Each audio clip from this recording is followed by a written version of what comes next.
Hello everybody, Tamid here with you and I'd like to welcome you to the Tamid Fluency Academy.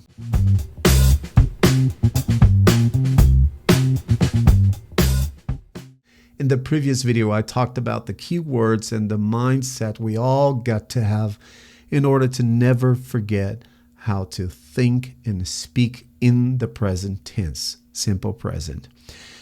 But today I want to talk about the present continuous, which is the rhythm of now. The hell are you doing out here, Fred? And speaking of the rhythm of now, I'd like to recommend a book called The Power of Now from Eckhart Tolle.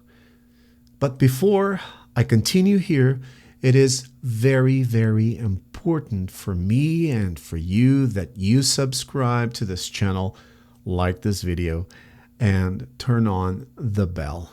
What? Video? Yes, okay. I improved my pronunciation right now. Thank you so much, Professor.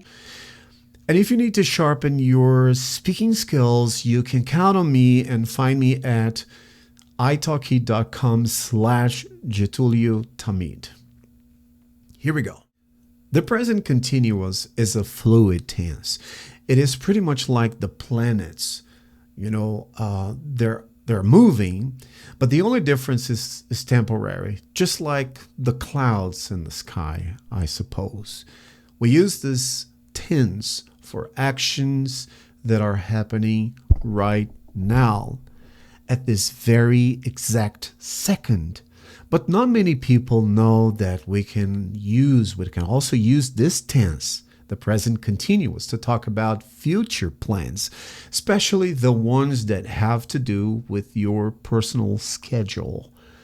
Let's take a look at some keywords that might help you understand how to use the present continuous properly.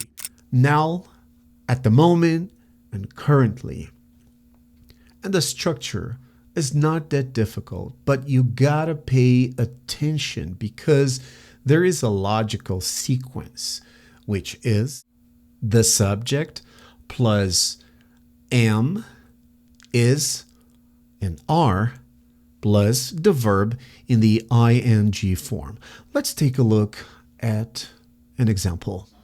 Hey Josh, what are you doing there? Hey Mom, I'm doing my homework.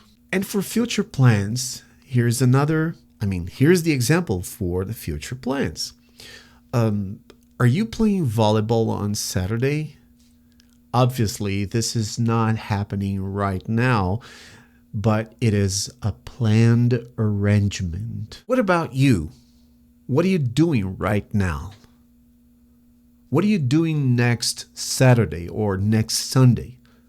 Let me know it and write it down in the comments below. Next time, I will talk about the dynamic versus static verbs. But in order to get the notification, you need to subscribe to the channel and turn the little bell on so that you can be notified, obviously. Thank you very much for watching this video. See you next time. Bye-bye.